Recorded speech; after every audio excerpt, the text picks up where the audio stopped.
about after the intro.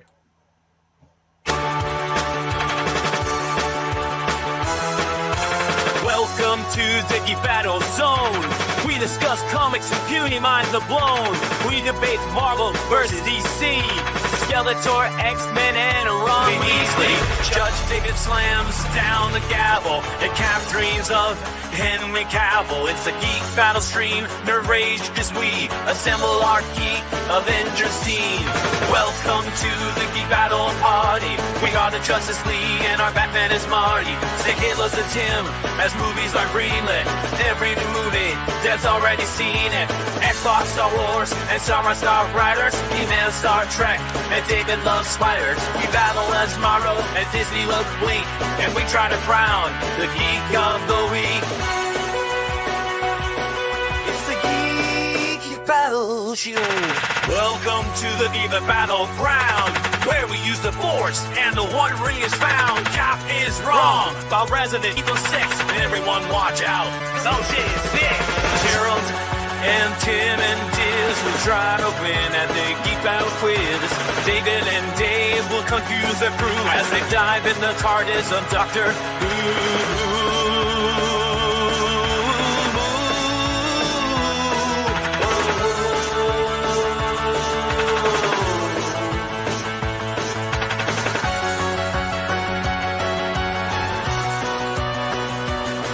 It's the Geek Battle! Watch out now, we're full of hot takes. Doc Courtney is garbage, but Red Dwarf is great. You love Sega, I love Nintendo. But in the Geek Battle, we are all friendos. Oh, it's a Geek Battle show. Oh, the Geek Battle show. It's a Teenage Mutant Ninja Geek Battle show.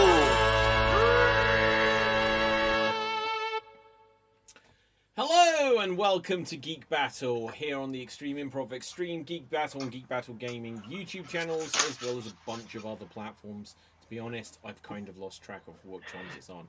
But on the show tonight, there's a bunch of things to talk about, new trailers, things that we may have seen, certainly a couple of things that I have seen. But let's say hello to the people. Cap, say hello to the people. Hail from the land of 40k Witchers, then Halo?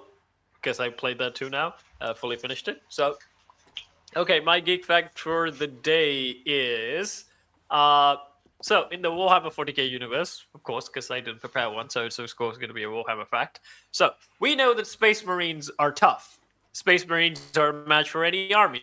Space Marine can kill 100 human soldiers, which are also part of the Imperium. They are known as the Imperial Guard. But here's the thing.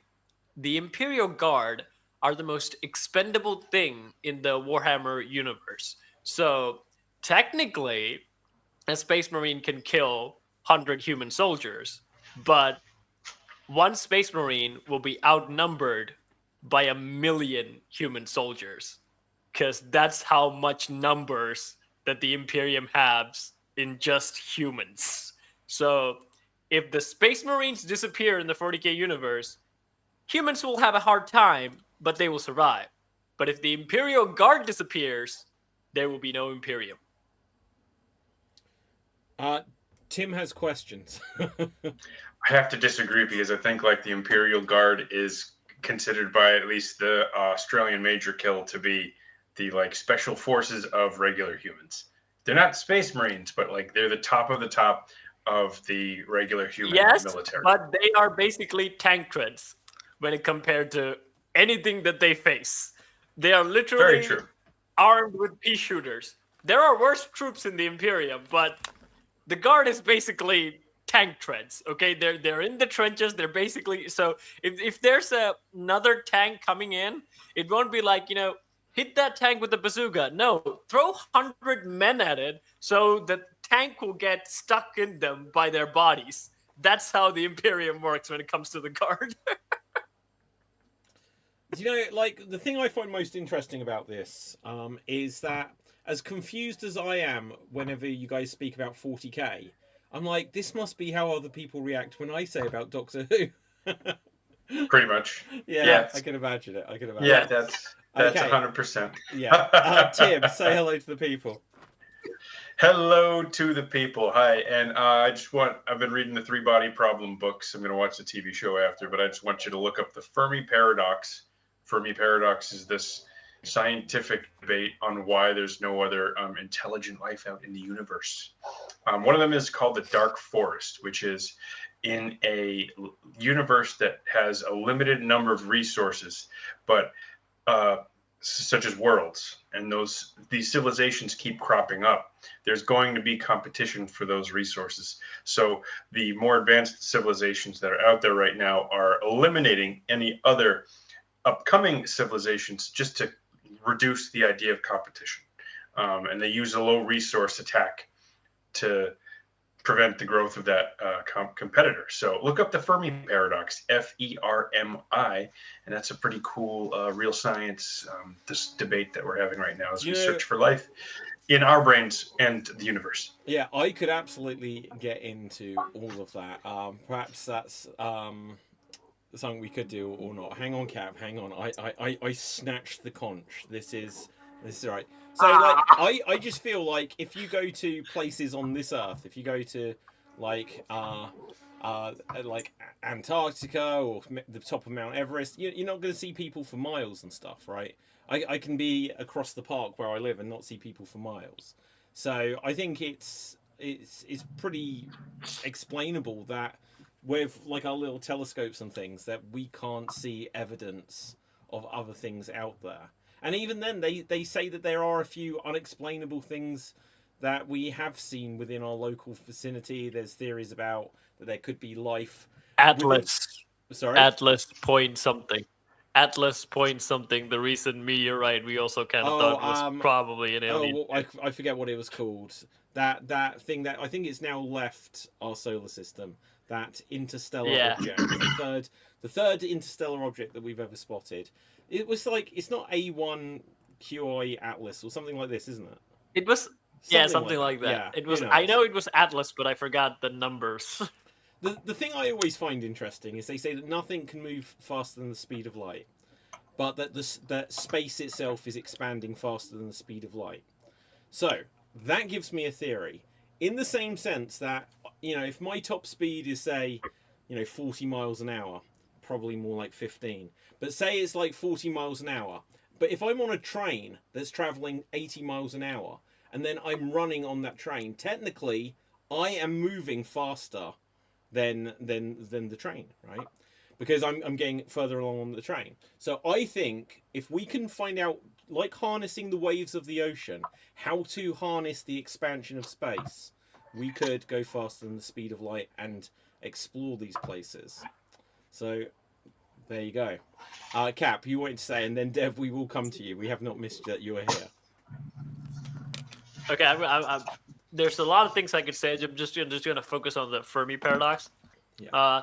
We can also take Warhammer as an example, where there is an advanced species called the Eldar, who became before us, and they don't want to do nothing with humans because they are too pompous and think we are nothing more than babbling baboons.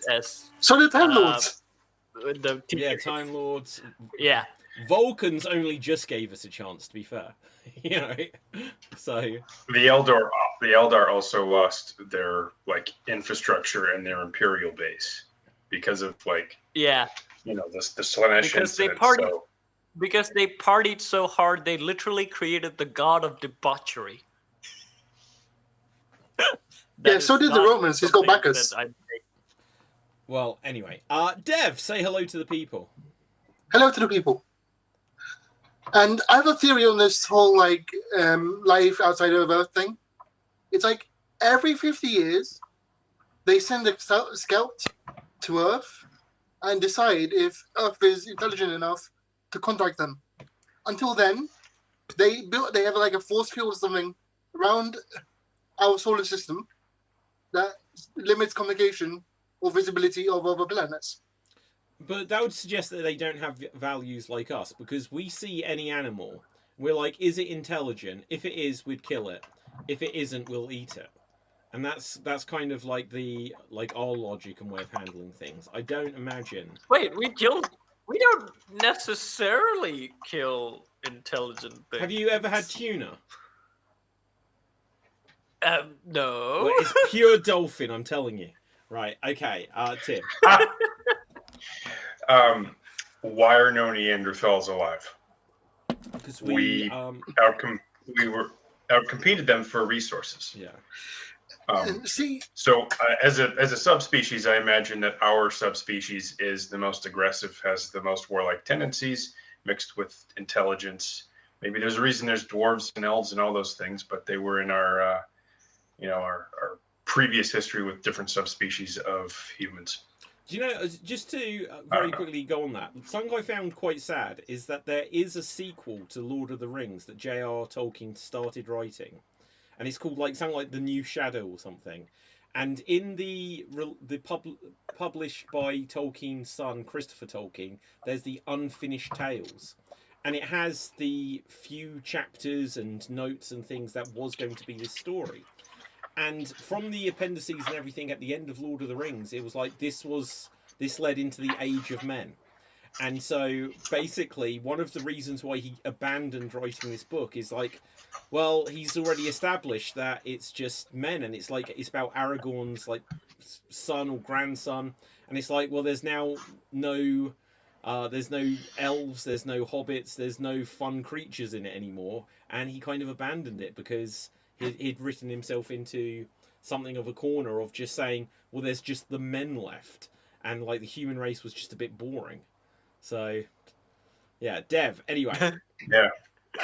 Regarding the whole Neanderthals, why they went extinct and stuff, it's literally what I call the prequel to Idiocracy, where basically the others procreated and Neanderthals did not. So I literally, think we procreated with them. We blended. Yeah. There are traces of Neanderthal DNA. Yeah, there's also exactly the theory of we've actually, out-slept them, so to say. Yeah, that's what I mean. Including them in our ranks as well. So yeah, I think look at the dark side. We're just really horny. Look at the dark side of some of human history over the last 1,000 years and stuff like this, right? Probably the human race were more intelligent. Probably they were more powerful. They probably killed the males, took the females, bred with them. And if you look at ginger people are literally slowly dying out because it's less dominant as a hair color compared to brown or blonde. And eventually blonde, everyone will just have dark hair and stuff like this. So I'm just saying that the Neanderthal aspect probably it's probably locked away somewhere, why occasionally people get born with 3 or 4 nipples. I also like to think that there's Go on, Tim. I also like to think that our diversity was impacted by a major ice age, I think 50 to 100,000 years ago. Yeah. And that there's only something like 1,000 to 10,000 humans survived that. So all of the current humans that are born right now are descendants of those people that survived and were left over from that. I'll come to you guys in a second. Catastrophe. I just want to add on to that because here's a cool fact for you if I might have even said this before. The breed of dog, the King Charles Cavalier Spaniel, which King Charles had, and it was the famous royal dog in England. All but about 6 of them were killed, wiped out in World War II. And so now every single dog of that breed is a descendant, inbred, of those 6 animals. And just like the royal family. Just like the royal family, exactly. Alabama. But so here's the sad side of it, because my family, almost every dog that my family has had throughout my entire life has been a King Charles Cavalier. In terms of temperament, they are the softest, friendliest dog imaginable. Some people may say this other one, but it will always be in the conversation. But that is also because they're seen as quite docile and silly. But the sad thing is, one of those dogs that they were all bred from had a heart defect. And, some of my family dogs, we lost them because it is in almost all of them, because of the breeding over the years. Almost all of them have that fault. So yeah, I believe That's too bad. like Ice Age or whatever, maybe they all died out. Who knows? Dev, Cap. I forget who we're coming to next. Cap, you've got your hand up. Okay, so we do have very big diversity when it comes to humans in terms of like they were not just Neanderthals, they were like other hominids from like all different parts of the world.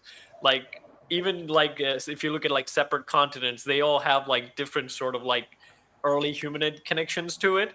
And even if you look at like if you compare like the genetics with like Europeans and compared to the like the Australian Aboriginals, the Australian Aboriginals are a much more older DNA. They are one of the most oldest humanoid DNAs that we have. They're still Homo sapiens. We're very similar to them, but they are still structurally in many ways are more of an older humans than the modern ones. Yeah. Who? The Australian Aboriginals. Oh wow. Okay. Yeah. I just did a search, by the way. The climate event, the Ice Age, was about 950,000 years ago. So it's closer to 1 million. Wow. Not 100,000. Okay. Anyway, sorry. No, to go go for it, back. Dev. So going back to gingers, so between my friends, I'm known as the guy who like ginger girls, right? And they keep sending me that article saying, Dev, take your place and repopulate the ginger population. Become Genghis Khan. Right, hang on. You do know that you're not ginger, right? No, but I like ginger, so No, yeah, I don't I know, populate but gingers. you're the wrong person to repopulate the gingers. Your genes will it'll dominate them. You probably have the It's dominant 50-50. alleles. Yeah. So It's a 50-50. no, we need like Weasleys to like get together. Right. Now, coming on to some other things. Even Hollywood started eliminating them. Maybe, who knows? Right. So anyway, guys. Apparently, now I just seen this headline a couple of minutes ago. Christina Hodson. I don't know who that name is, but apparently they wrote the Flash movie. Is officially writing the DCU Batman Brave and the Bold. Now, I think a lot of people... Oh, no! Exactly. A lot of reaction has been like that, but I'm one of the few people that likes the Flash movie. So I don't think that bodes well, I'm not going to lie. But who knows? I did enjoy Flash more than what it was popular to slam it when it came. Wait, the show? You saying that they wrote... I thought they meant they wrote the Flash movie. No, they wrote the movie, but did you watch the show? Because The Flash? if you watched the show, yeah. No, I couldn't stand it. If you did, you wouldn't like the movie. Oh, okay. Well, no. Well, I didn't like the show of it. I thought it was... It seemed like it wanted to be Smallville, but was a bit too much Saved by the Bell, and that wasn't the tone I was looking for in a superhero show. The weird thing is, they are all offshoots of Smallville in different ways. Well, like, none of them technically were, but they basically are spiritual successors. Yeah. Yeah. So, yeah, they all just... They even did a crossover episode with Smallville, right? Yeah, when they did the Crisis one, they brought back every universe they could. So only... Yeah. It's interesting, in The Flash as well, which obviously had multiverse stuff, Christian Bale has just been like, keep me out of it, guys. And it was the right choice. Yeah. Christian Bale said like he would only like even think about returning to like Batman if it's like Christopher Nolan's involved. Otherwise, like he doesn't really see any point in returning to playing a superhero.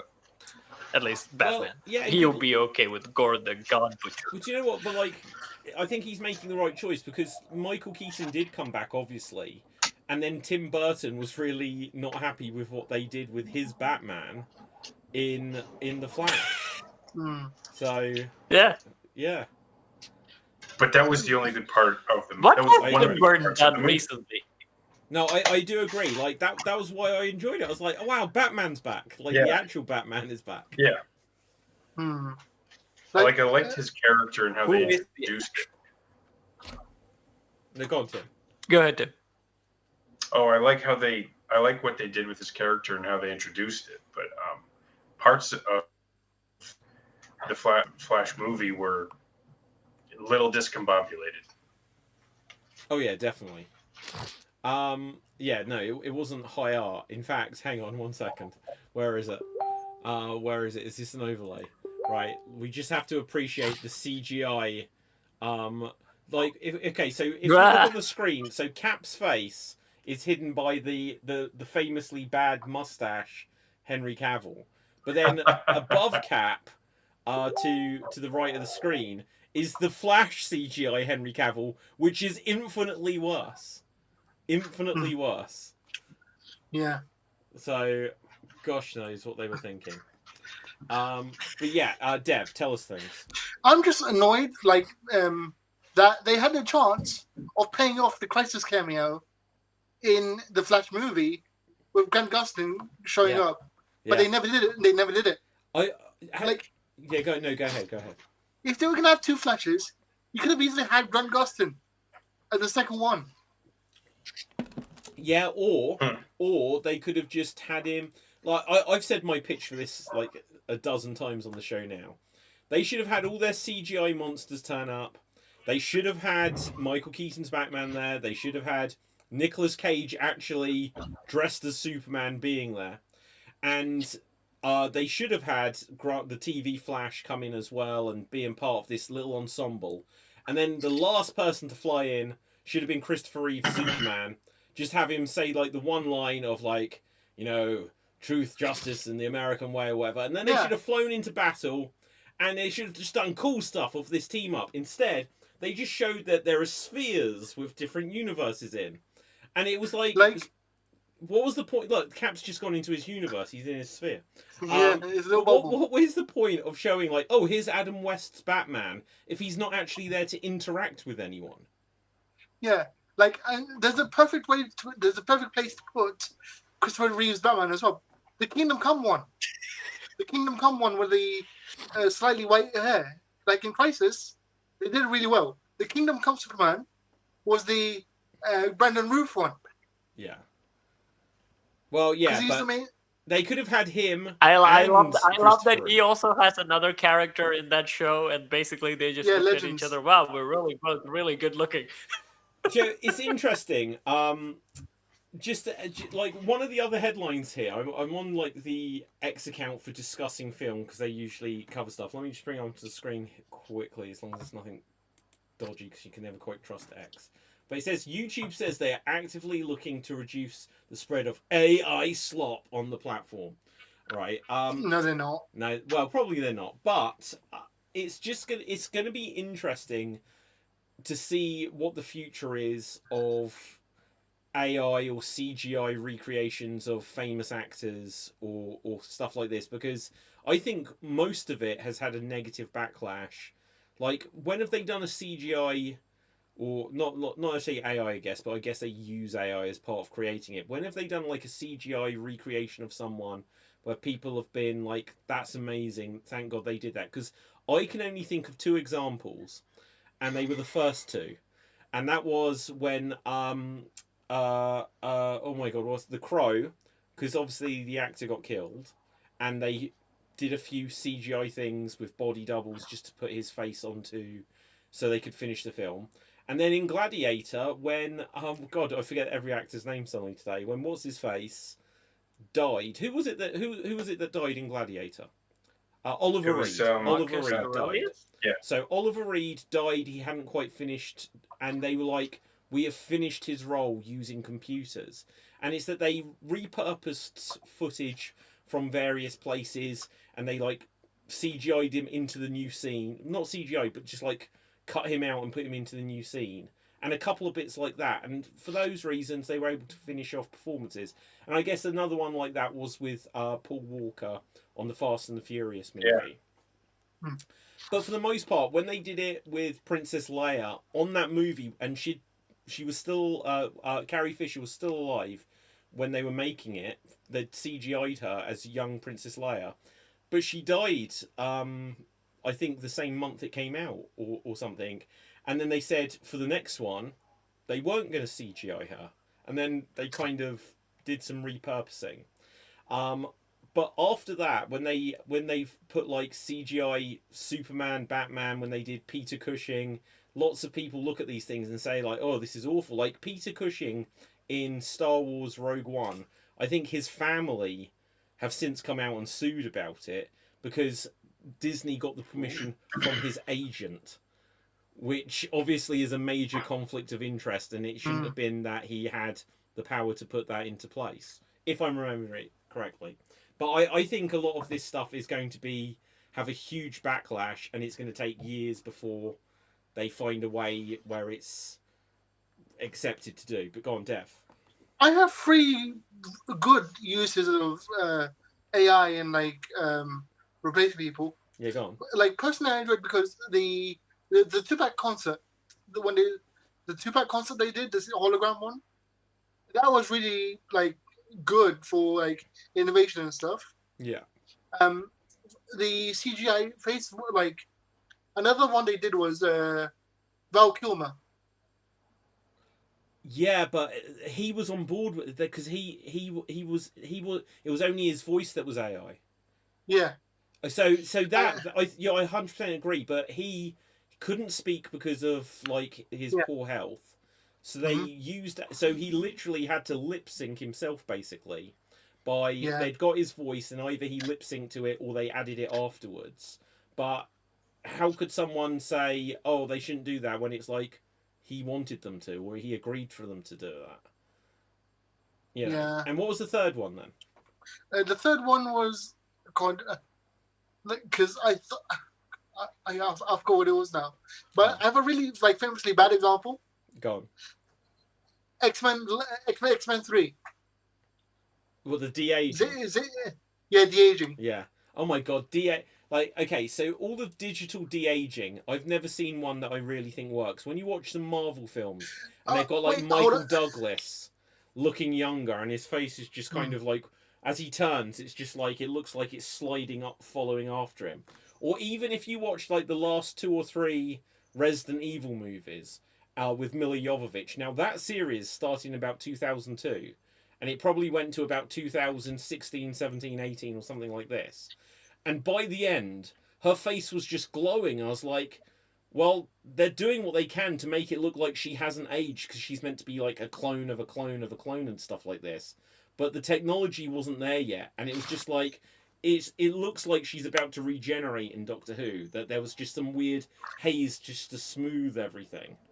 So, I don't know. I don't think they've quite cracked it still, to be honest. Go on, Dev. I just remembered what the third one was. Oh, go on. The Imaginarium of Dr. Parnassus. Explain it a bit more, because I thought they just used other actors. They had to CGI their face, like parts of him, like changing into the other actors. Okay, but you know what? Again, like Heath Ledger died whilst and the weird thing about that, if I remember correctly, is that they'd filmed all of his interior scenes, but none of the exterior scenes. So when he jumps through a portal, every single time that he jumps through a portal into some new place, he hadn't filmed that stuff. But all of the stuff in the Imaginarium they had filmed. And because of the nature of that story, they actually said, we could just have him turn into other people.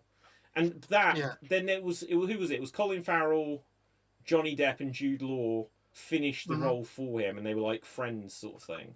Yeah. So again, that feels like it was done for the right reasons. Yeah, that's what I mean. Like, those are the 3 reasons. Yeah, I agree. Were good uses of like AI and stuff. Yeah, but like the Flash is probably an example of the worst of it, because Henry Cavill, I think, did film stuff for that movie, but they had clearly had a massive falling out with Henry Cavill, so then they cut him out of it because they weren't bringing him back, and then just had one sequence of him that was CG. They had Nicolas Cage, who they had on set. They filmed him and then turned him into CGI against his knowledge anyway, so that they could get him to fight. I'm now picturing, like, what did he do? Because, like, Nicolas Cage has this weird invitation of, like, actually doing something weird with his roles more than it intended. What, so you think... I'm guessing, like... Okay, go on.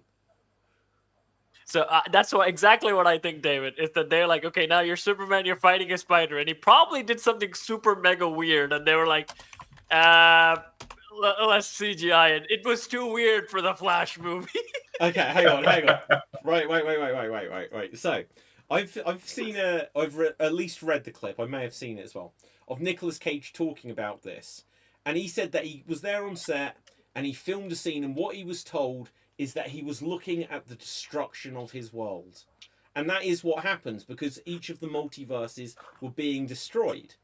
And he didn't know that they were then going to put him into a fight against the CGI spider just based on the unused script of the Superman film he was going to be in. But Cap, if I understand you correctly, what you're suggesting is when he filmed just the destruction of his world, and you think he's just going to be looking stoic, you know, Superman authoritative, what you're saying is instead he did this. And did some classic Nicolas Cage face. Like, I would have just loved that. Imagine Nicolas Cage. That was probably what he did. Well, okay, so imagine he just wants the paycheck, and it's like, so great to finally have you playing Superman. So, you know, and he's on a green screen set, and he's like, you can see the destruction of his world, and he's just...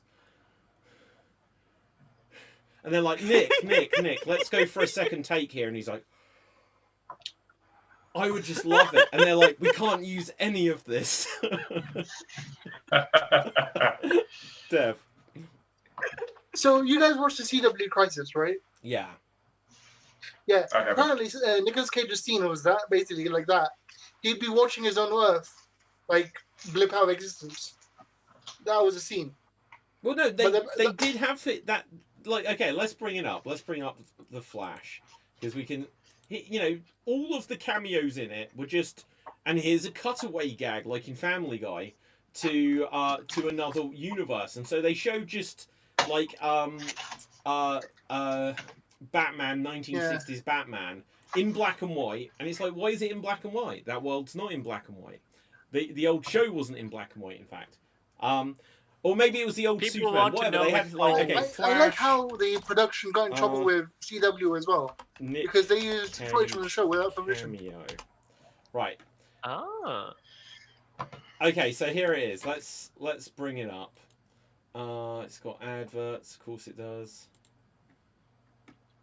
I wonder how you go from Disney's multiverse to like other people in other studios saying, "Well, how can we do a multiverse?" You know, the crazy thing is that Flash were kind of doing it first, and that's why Spider-Man No Way Home jumped the gun. They did it great, and so instead, I'm gonna skip this through if I can. So it's like there's all these bubbles, all these things that he's seeing around him. Each of these bubbles is a universe, and like here's a universe. It's like, oh, what's going to be in it? That's David. That's 100% from the TMNT Turtles Forever movie. Yeah, but it's like we're just going to show this, and it's like, oh, he looks round, his world's being destroyed, and then they skip, and it's like this. There's these other worlds, and here's Christopher Reeve looking, and here's Helen Slater just looking as the world's being destroyed. Superman wouldn't just stand there. Superman would fly into that shit, right? And then they continue on.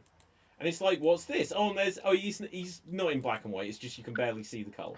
But it's like there's Batman, and it's like it's each frame of a film. And then they come over here, and Nicolas Cage hadn't filmed any of this. They just put this in so that he can fight this giant spider, have this moment, rah, like this. I'm so going to get a copyright strike over I just like the assumption that the Flash movie's still bad. We're not going to get copyrighted. And then look, okay, so they just added this, and then this is all they had Nicolas Cage on set to film. This moment. Just that stare. Just that stare. That's all they actually contracted. He was probably him to doing. play. Ah! Yeah, exactly. Right. Oh god. I don't know why it gives me like this guttural, this instinctual, just like, you know. The CW one was stupid about better for some reason. It's because it looks so bad. Like the CGI was so bad, and it's also like, but Nicolas Cage could have done this. and then you find Wait. out he did do it, and they Yeah. just didn't use it. There's this thing I've been listening to about like when people make videos and stuff is just the reason you make a movie is because you're hiring humans to tell a human story. Yeah. And if there's more CGI involved in it, if it feels a lot less realistic, maybe on an instinctual level, visually, we're going to know it's, not as real. And it's harder to suspend our disbelief to get involved and enjoy the story. Yeah, Maybe that's sort of the thing. Valley. Yeah. David, can you pull up the link that I sent you of the Turtles multiverse? This is where Where is multiverse it? Oh, is peak, God. okay? This is where they copied from, and this is what they should have done No, perfectly, they didn't. okay? Cap. Put up the The shit. just in multiverse case. concept in animation or TV was first done in the Spider-Man animated series in 1997. I don't care, Dev. I live in the 2000s. The Turtles Hang were on, my Forever, life. was 2012. hang on. I'm sure the Twilight Zone have done a multiverse kind of. No, like story. I mean, like multiverse, like Yeah. crossover yourself. The concept. I guess of, mainstreaming it, though, there had to be Yeah. something. No, I'm Feels like saying Endgame was no, the I'm one. saying the whole showing of all the different worlds in one place. Like this was the first time it was Yes. actually happening. 1997, This was my introduction. This was That's my 2012. introduction to the Turtles multiverse. Forever. So Yes. what is this? This was 2000. Why are they in a big sphere the same Yeah, as the skip, Flash? Okay, so the Shredder yeah. has captured them, and is using their total energy to triangulate all the different types of turtles throughout the universe. Oh my god, they've got the movie ones there. That is literally just a photo of Yeah. the movie. They've got all of them. The- There's even a comic like this. I can narrate this line word for word when Shredder says, "There's not just 8 of you, but scores of you. Behold, a fundamental of Teenage Mutant Ninja Turtles."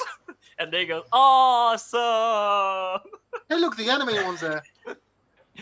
That's a good version of it, of just like throwing everything on the screen at the same time.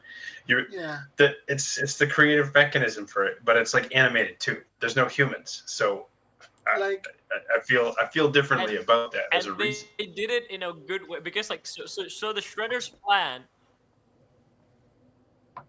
So the Shredder's plan was to find the Prime Universe, which was the source of all these things getting branched out. And the source universe was basically the first comic. So Shredder basically goes to the first issue of the Turtle comic when he finds black and white turtles, which is like they put so much thought into this TV movie, and I was like, why can't you do that, Marvel?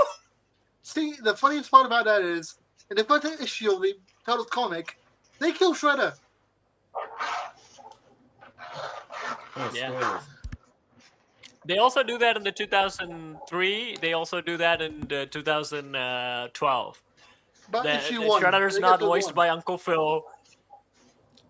Sorry? Yeah. But in the comics, it was issue 1. Shredder was dead for a while. Yeah. Wow. Okay, guys. Changing gears slightly. I have seen a couple of films at the cinema this week. First time I've been able to go to the cinema in a couple of months. But I saw 28 years later, The Bone Temple. And now, I don't know if you have seen this at all, or if you've seen the previous films in the series. But this film was made back-to-back with the last one that only came out a few months ago, which was just called 28 Years Later. So the background of this is that in 2002, they did the film 28 Days Later. About 4 or 5 years later, they did a sequel called 28 Weeks Later. They never made one called 28 Months Later. But eventually, the original director, Danny Boyle, was like, okay, I'm going to come back, and we're doing a new trilogy. Now, they've only shot 2 of these films, and it was kind of dependent on these 2 doing well enough of whether or not they would make the third one in the trilogy. Here's the thing. This. If you guys don't mind spoilers, let me know. Otherwise, I'll avoid spoilers. Anyone care? Anyone care? Going once. Going I've seen it. Oh, you've seen it, right? So, what the Bone Not Temple? the Bone Temple. Oh, okay. The other 3. Right. Well, but here's the thing. The last film, after I saw it, I was just like, I really thought that was kind of weak. I wasn't that impressed by it. I came out of this film and I was like, that film was awesome. And what it's actually done is it's made me re-look at the last film, which I wasn't that impressed with, and I was like, well, I kind of needed to know all of that to appreciate how much I enjoyed this one. But it's sort of like it should have just been called Part 1, Part 2, or something like this if it was a new trilogy, which is an awkward thing, as the Part 1 would have actually been the third film in the series anyway. But 28 years later, it had this ridiculous storyline where this guy goes with his kid onto the main island to teach him to be a man to go and fight the zombies. And he's played by Lion Man. It's played by Kick-Ass, Aaron Taylor-Johnson. And he plays a complete douchebag character who I was like, wow, he's the main star in this, and I can't stand him. But then, the idea is that the boy's mother is terminally ill, and he sees that his dad's having an affair or something, but the boy is aware there's a doctor on the mainland. So he takes her, and she's sort of like delirious all the time, and he takes her to go see the doctor, which is Lord Voldemort, which is Ray Fiennes. Ray Fiennes. Yeah, and here's the thing. I thought, his performance was good even in that, but then what happened, what I really couldn't get on board with, he was like, I can't save you, I'm a doctor, but there's nothing, the world's ended, there's no tools to be able to save you. But he's built this memoriam to the dead out of skulls and bones and things. And so then she's just like, well, I can't be saved. And she willingly lets herself be killed. And then he takes her skull and gives it to the son to then place on top of this bone temple. And I'm just like, now I know this won't be the same for every family and for everyone. But I was like, there's no way that mother would have been like, one day, you can't let my boy go, he's 12, you can't let him go to the mainland. To now being like, I'm just, even if I'm dying and I'm a liability to some degree, I'm just going to let myself be killed. So then he has to fend for himself. That just didn't resonate with me at all. And then the other part of it was that the zombies. Now, after years of everyone saying they're not zombies in 28 days later, they're infected, they've got rage virus. In both the film that came out a few months ago and the film I saw this week, they actively call them zombies. And I'm a bit like, okay, so what's that whole they're not zombies thing? But they actively use the word zombie like 3 or 4 times. And they then say that there's a new type of zombie where people who are infected with rage virus, some people, it turns them into alphas. And so you've got this guy who's built like Jason Momoa running around just butt naked the entire movie. And I was a bit like, so he's chasing after them and it's a bit scary in that. But then it was like, oh, he's impregnated one of the other zombies. And I'm a bit like, oh wow, this has really changed the rules on how the zombies work. And so in the last film, I was just like, this is too different. This, it was weird choices. It doesn't make sense for how this works. Hold that thought, just 1 second, Dev. And then the nail in the coffin is in the last minute of the first, of 28 years later. This boy is cornered, and suddenly someone's like, we'll help you. And all these like ninjas jump out, dressed as the person Jimmy Savile, which you just look up that he was one of the most evil people in history, basically. Like an abuser, in so many ways. Terrible person. British Harvey Weinstein. Yeah, exactly. British Harvey Weinstein. And I was like, and that's how they ended the film? Now, the one thing I'll say is that 28 days later happened in 2002, when this guy was still alive, and he was a TV and radio presenter who genuinely was more beloved than anything else because it wasn't truly known about what he did until after he died.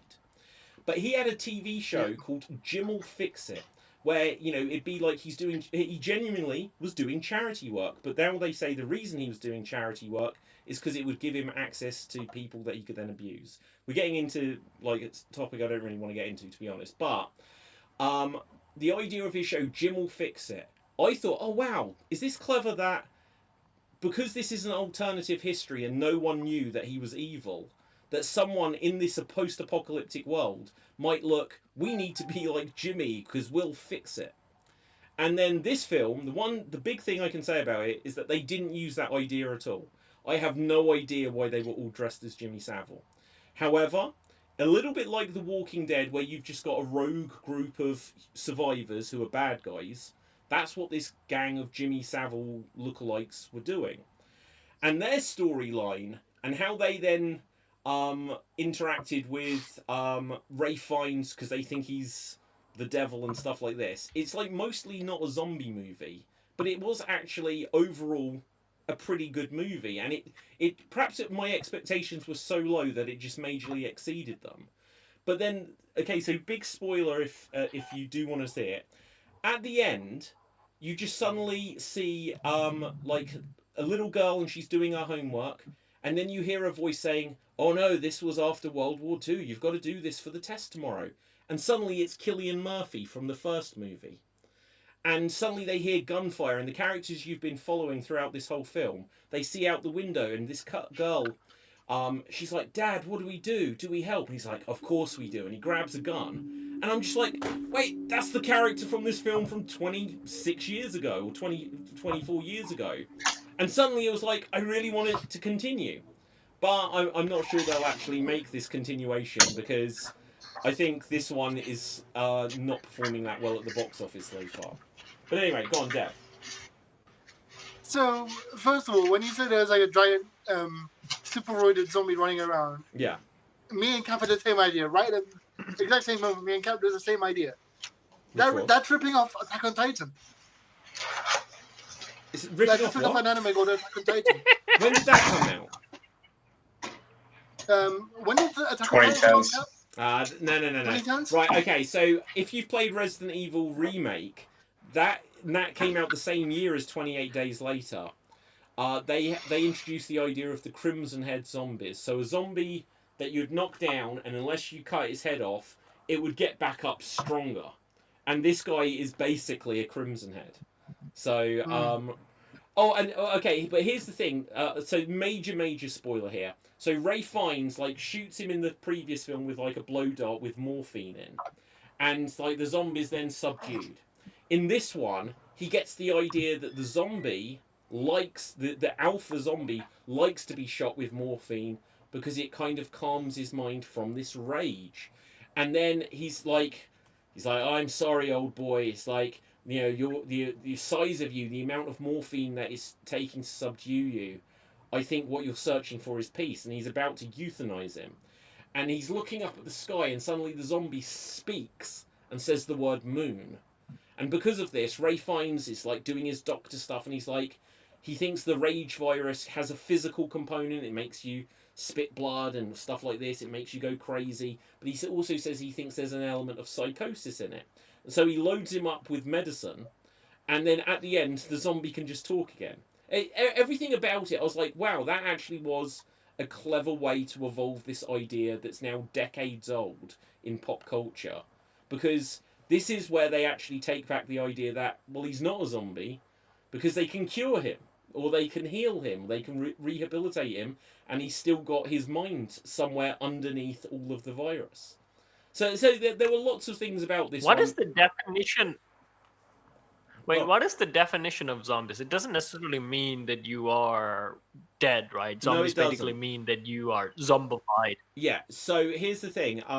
Tiny bit of history on it there is, when you watch the film like White Zombie, which is like Boris Karloff and stuff like this, zombie just... And this is like a 1930s, 40s film. It's just like, oh, we're all in a trance, and we're zombified. But then literally George A. Romero's Night of the Living Dead changed the meaning somewhat to be that zombie was reanimated corpse. And so that's what caught the cultural imagination, and that's what everyone now thinks a zombie means. Wow. Yeah.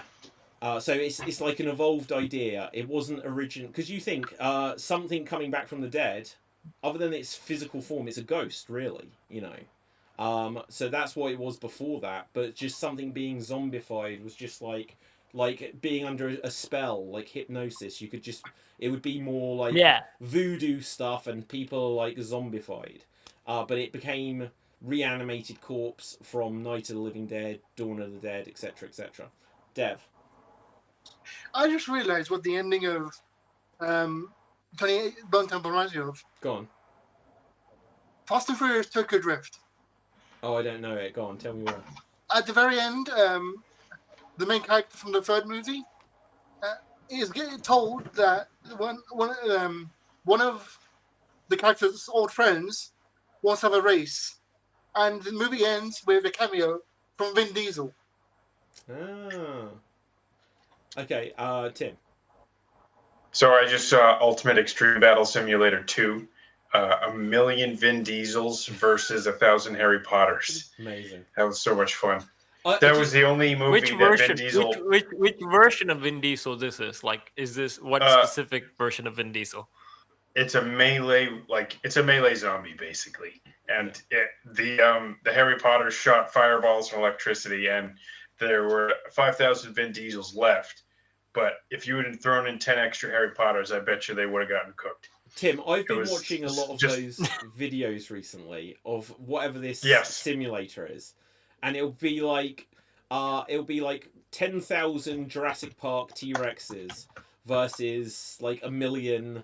I'm trying to think Jean-Claude Van Damme's and things like this. Godzilla? And Yeah. I've seen one with Godzilla, Mhm. the one I didn't like the Godzilla one that I saw for the reason that they eventually 1,000,000 things beat a Godzilla, and it was just like it didn't show the animation of Godzilla just trouncing on them. It made it a little bit like Yeah. when they got close enough, supposedly they were doing the damage. Yeah. I would. I'm going to give you a thought I had when I saw this over the last couple of weeks. I'll be like, I wonder how easy it'd be to put us in this, to have us battle, like Geek Battle versus Death Eaters or stuff like this. Cyberman. I haven't played What the sort game, of but I'd love powers to do try we it. have? Well, I don't. Well, exactly. What sort of powers? This is where I stopped because I found where it was on Steam, and I was like, do I get this? But I was like, but how do I program us into it?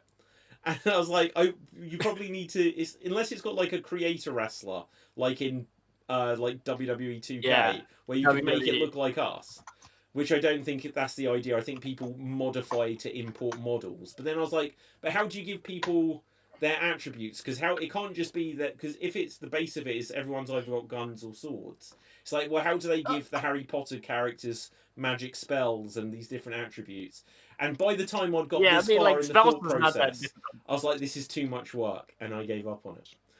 They have mods that you can add stuff to it, but it would be some work, I think. Yeah. Yeah. And you can only do a ranged attack or a melee attack. Like individual units have just one single attack.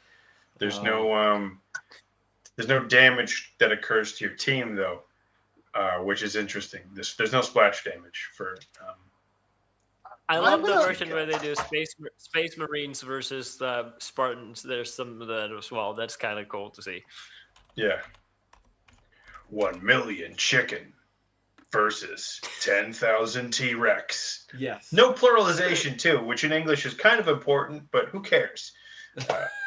Kind of. Yeah. We can all know that million chicken means there's a lot of chickens. Yeah. Absolutely. Dev.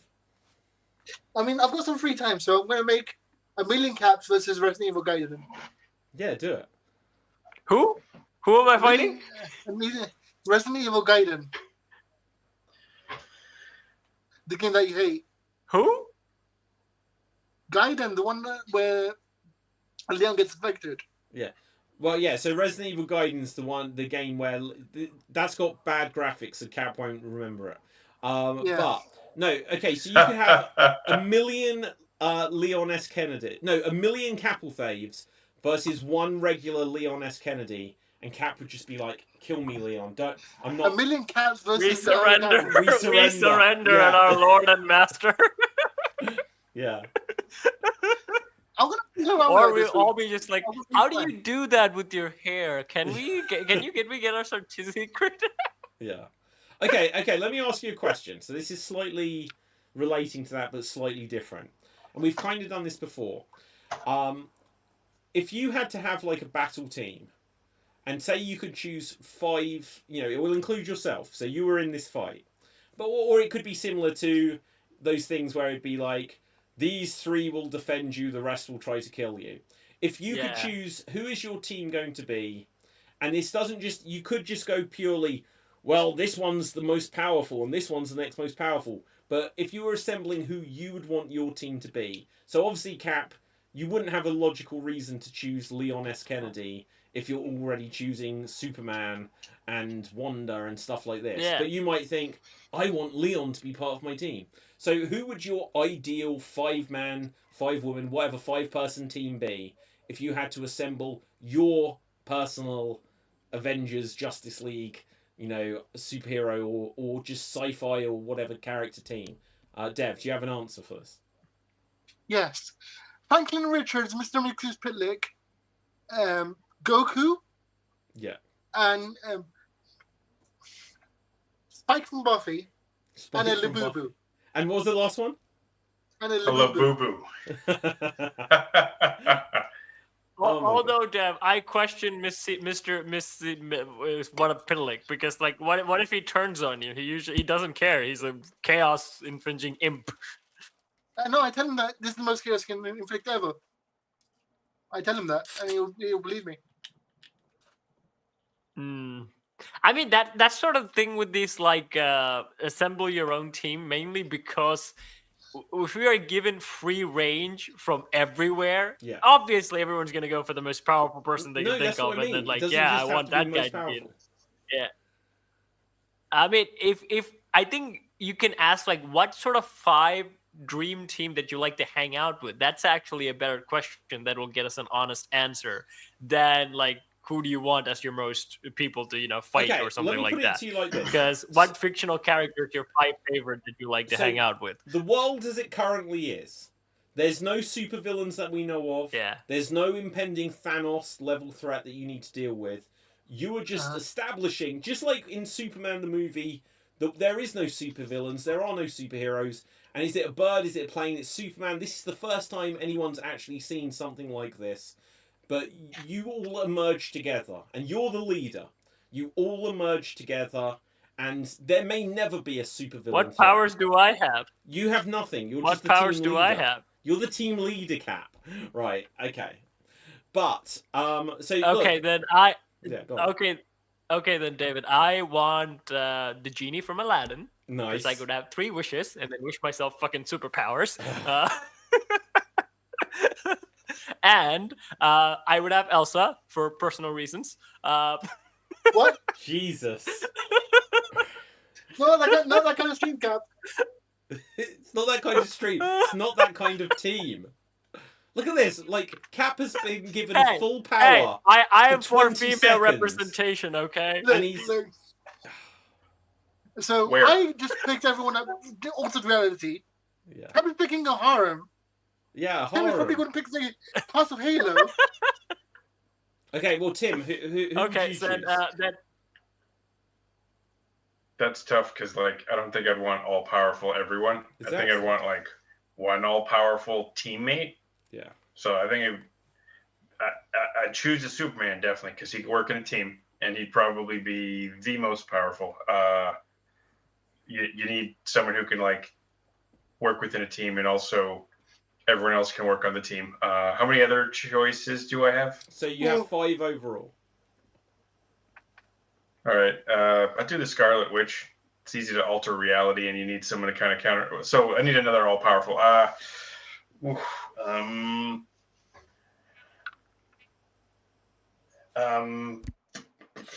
Captain America, just because I like him, and for personal reasons, of course. sure, I could have a beer with him. He'd be pretty fucking cool to hang out with. Yeah, I think. exactly. But so it's look. Superman, And, Yeah, go on. all right. Sorry. Back at it.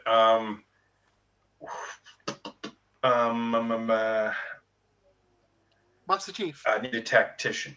Yeah, Master Chief. Right, so I don't know exactly who I'd go for, but I'd For definitely personal reasons. I'd definitely have the Doctor, right? I'd Which definitely have Doc Brown. Geez, the answers are right here. I'd have Gandalf. That's 3 done. Let's think who else. I'd probably go for Scarlet Witch as well. Just have something, ultra powerful if I need to bend reality.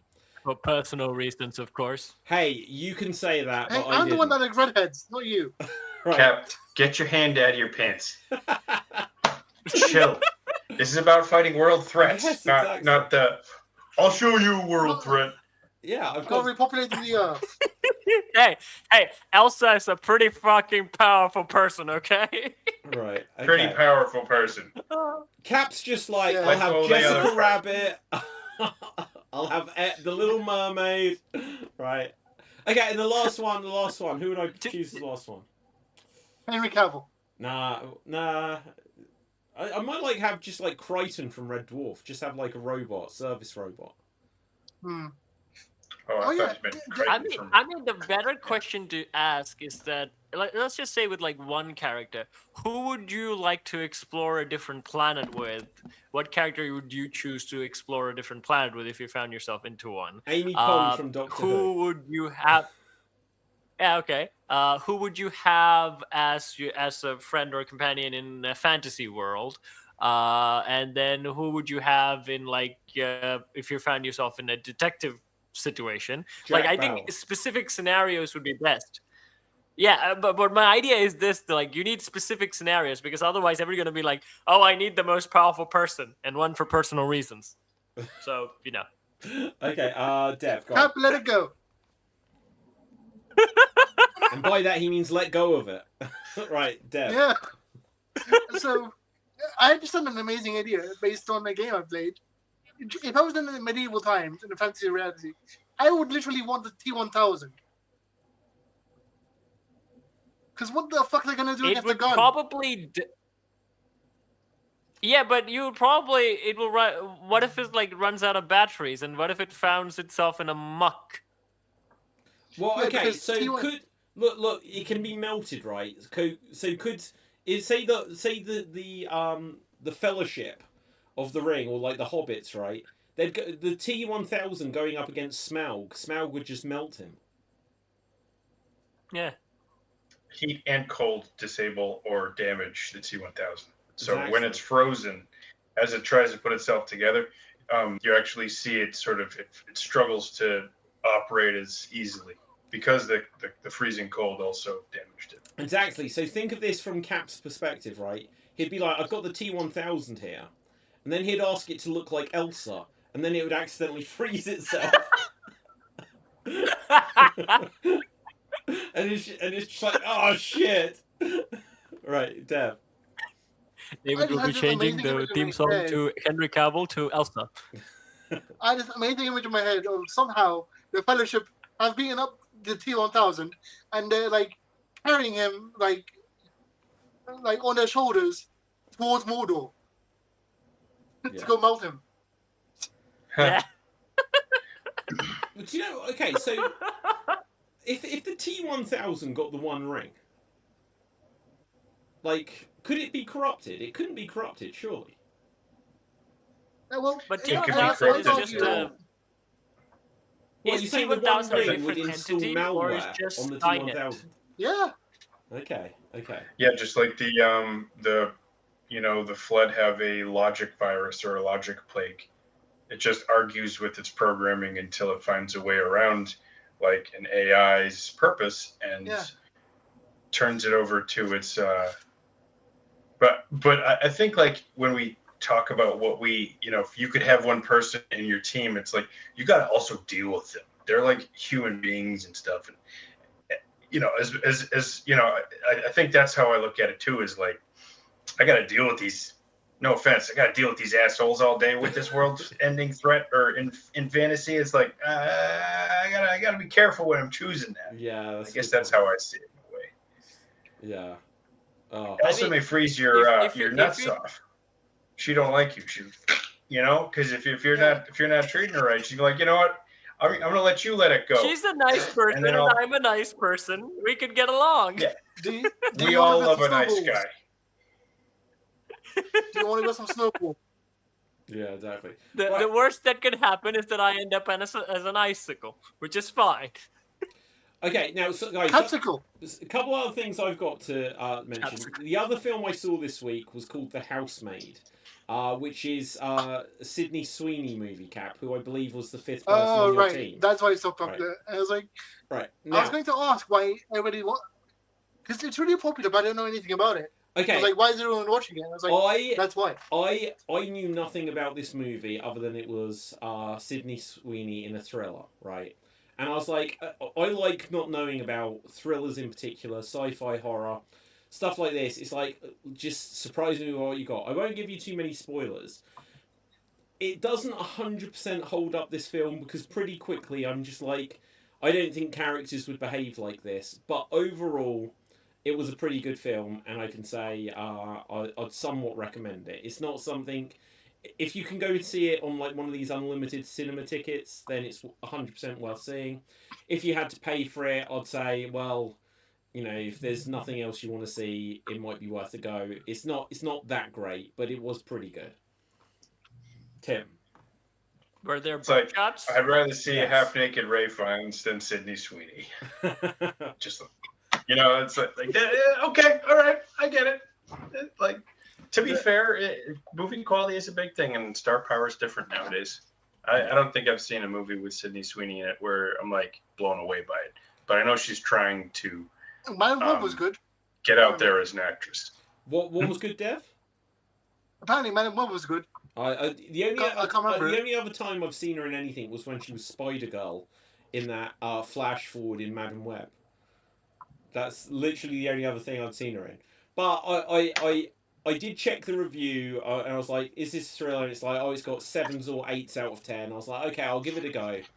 And there's lots of times where I had theories about what was going on, and it didn't 100% manage to take me completely by surprise, but it took me by surprise a few times. It has a nice few twists and things that you don't expect along the way. So it's not just terrible.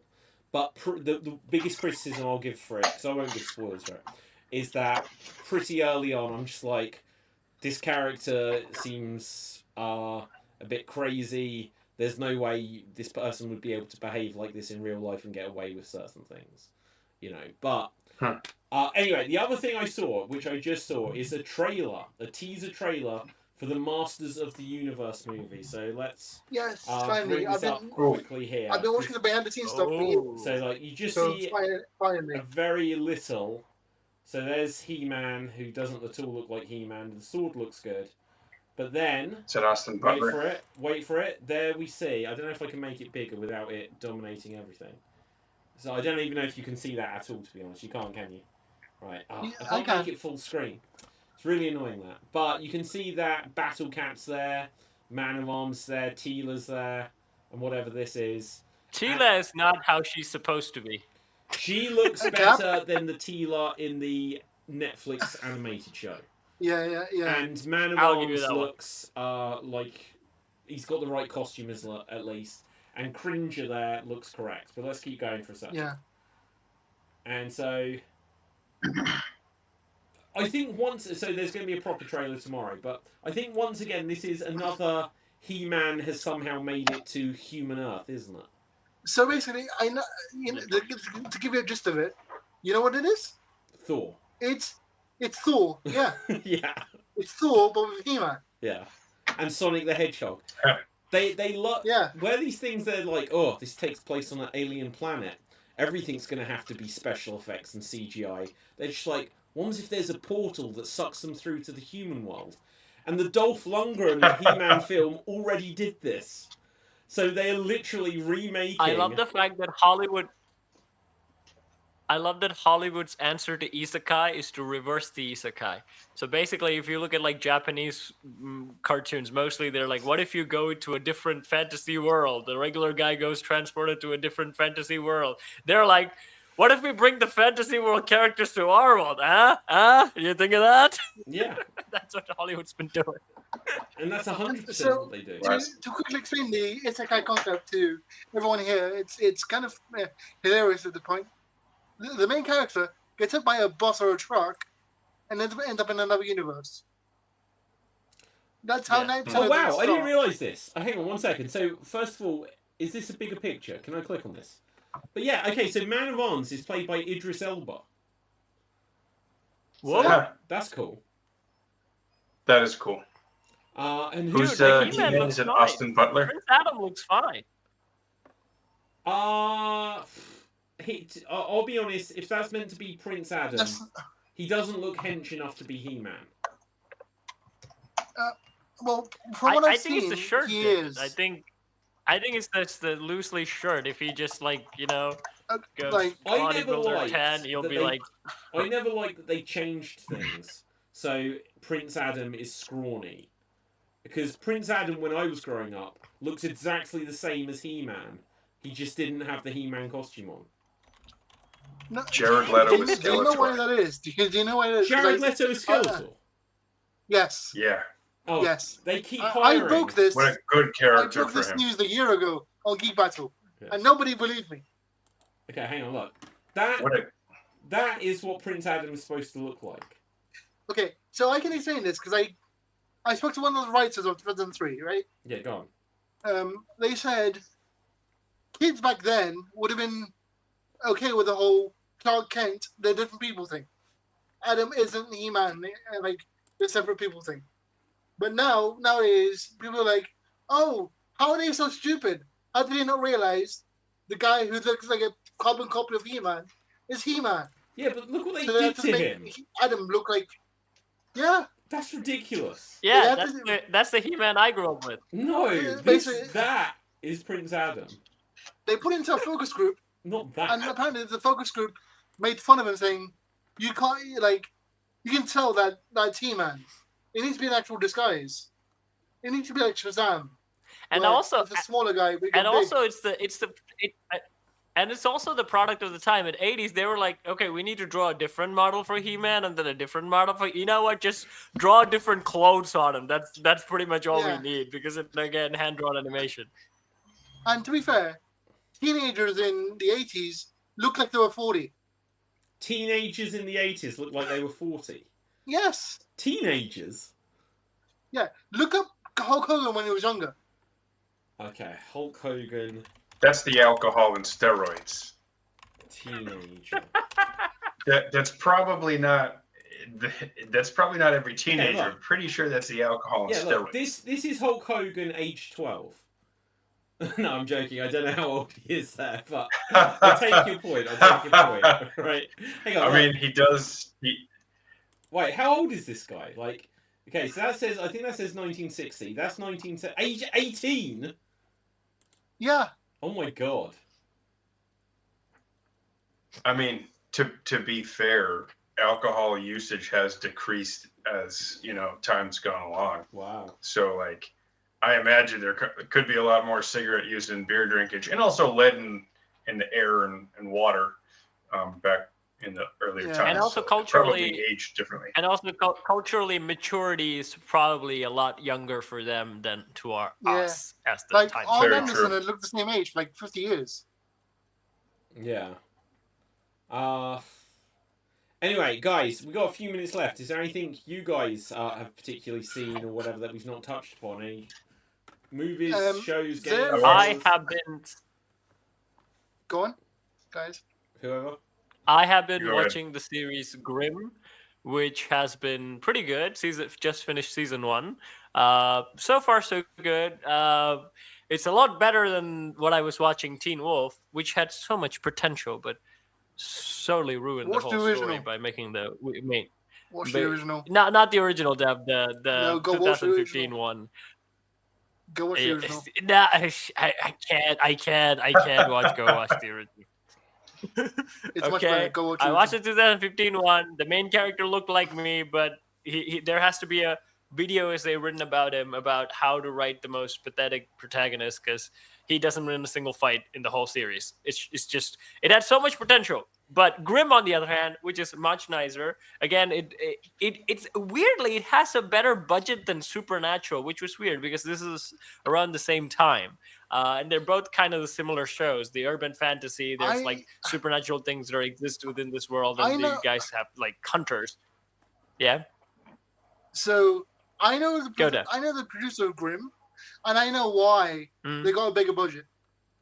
It was because Oh, why? Supernatural was an original story, while Grimm was an adaptation of an existing license.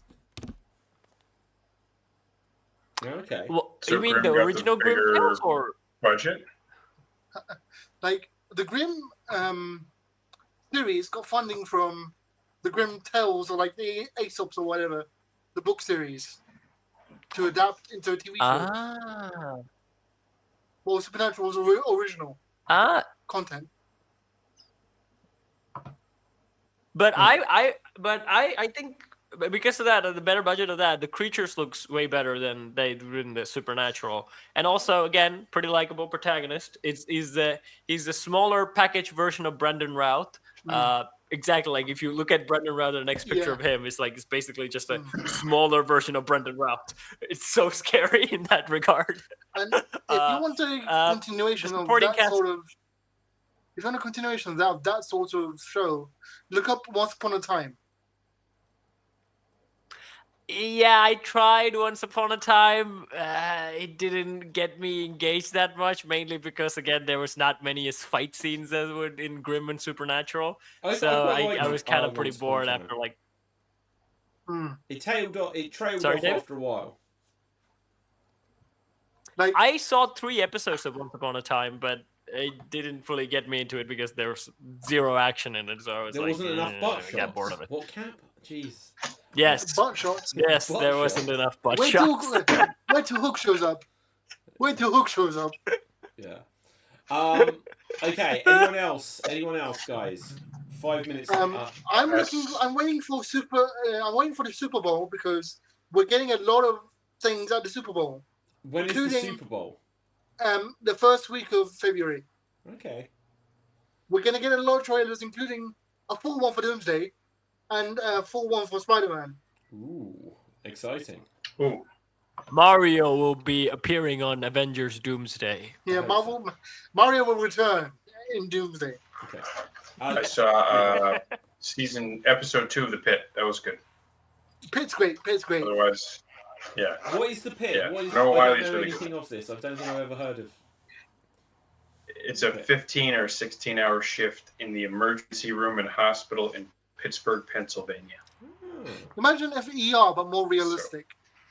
Is it? Yeah, is it, actually, a lot of it's not ER workers I know documentary, right? say it's No, it's No, like it's it's fictional. dramatized it's like- thriller. Yeah. Yeah, it's like more emotionally driven version of ER. Instead of procedural, it's more like you get to like emotional and stuff. What channel or platform is that on? HBO. One episode is an hour long in a shift at the hospital. Yeah. The first one takes place in like September. Yeah. Is it better than Dr. House? In some ways. There's definitely there are characters like Dr. House in there. Yeah, you care more about the characters. And it's a lot less like sarcastic, but it's more gritty. Dude, Dev, I wanted to know more about Myrna's background. Like, like she's there should be like 60 volumes of fan fiction based on how she got to the ER. But anyways, it's a good show. A lot of ER workers that I know say that it's the most accurate representation. Yeah, definitely. Even here, even in the UK, they say that as well. Oh wow! I'll have to look out for this. This one's completely flown under my radar. But mentioning Noah Wiley's. No, go ahead, Tim. Noah Wiley is a serious advocate for like first responders and stuff, and does a lot of work in like hospital health and safety in some form. My wife knows more about that, but sure.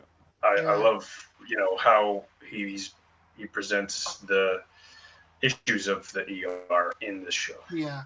Sure. What other show was Noah Weil a doctor in? I remember seeing him as the a doctor. librarian. Oh, ER. Oh, ER. Yeah. Okay. Dr. Stephen Carter, I think. Also Friends. Anyways. He was also in Friends. As Draco, Joey's co-worker in a movie set where they were both doctors. Okay, we'll typecast then. But yeah, go. We lost Tim. Go on, dude. I was just going to say, coming back to Dr. House, there's a new series been on called The Night Manager, which stars Tom Hiddleston, Loki. Mm-hmm. And it's 10 years since there was the first season of The Night Manager. It's a British-made show. And when people saw this, they said Tom Hiddleston should be the next James Bond. which doesn't look like that's still in the contention. No. But they have done but like Doctor House played. Oh, amazing! Did you see season 1 or are you watching season 2, Tim? Season. Just finished season 1. I saw it 10 years ago, but because there is season 2, I've just finished watching season 1 again. It's really good, isn't it? Yeah. Yeah, I need to watch it's it. great. I won't give any real spoilers. What is it about? So Tom What is it about? Hiddleston plays a night manager in a hotel who becomes aware of some sort of criminal activity that would relate to a wealthy businessman played by Hugh Laurie. And he ends up getting recruited by is it Jenna Coleman? What's her name? Is it Jenna Coleman? Is that the right name?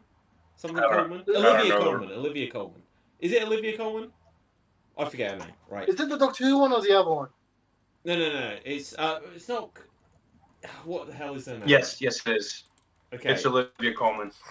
Yeah, Olivia Coleman, right? Who? Yeah, she was in Broadchurch. She's done like loads of like stuff where she might have been in The Crown. She's won Oscars and all stuff since then, and she's sort of like the intelligence agent who sort of recruits Loki to be to go MI6. undercover sort of thing like this, and it's genuinely just a really cool kind of spy kind of thrill kind of thing. And after 10 years they've made a sequel to it, of which I won't give any details or whatever, but so far it's really good, and hopefully they'll continue to make this show. The second season I think is still being eked out week by week. But yeah, that's a cool show to check out as well. Guys, let's begin to wrap things here. So if anyone's got any geeky recommendations and wants to let people know where to find them, Cap. You can find me on SWAT Deeds, where I sing, I dance, I throw myself in a bucket, and I work with puppets. And the next episode on SWAT Deeds will be Rapunzel has big news for Mufasa, because I need to shoehorn in the lions in whatever stuff I do, otherwise people won't watch. My recommendation is the series Grimm, and the song The Story of Us, which is the theme song of Frieren Season 2, which is quite nice. I was waiting for that for a while, and it dropped, and the song is really nice. Okay. Dev. You can find me on TikTok and Twitch on the name FWDAT, and my geek recommendation is The Last Witch Hunter, where Vin Diesel plays a immortal witch hunter, and he has to hunt down witches in modern day, like New York and stuff. Okay, cool. Tim. I would definitely. You can check me out on the Instagram right here, and also at an improvised science lab show in Wakefield, Rhode Island on March 20th. I recommend the 3 Body Problem books right now. I'm finishing them up. They're really good. I'm hopeful for the last 200 pages. Okay, cool. My name's Dave Sansky. Find me on Dave Sansky on all platforms. Find everything Geek Battle Gaming on all platforms as well. In about half an hour, check out the Extreme Improv show, Extreme Improv Xstreamed on the Extreme Improv channels.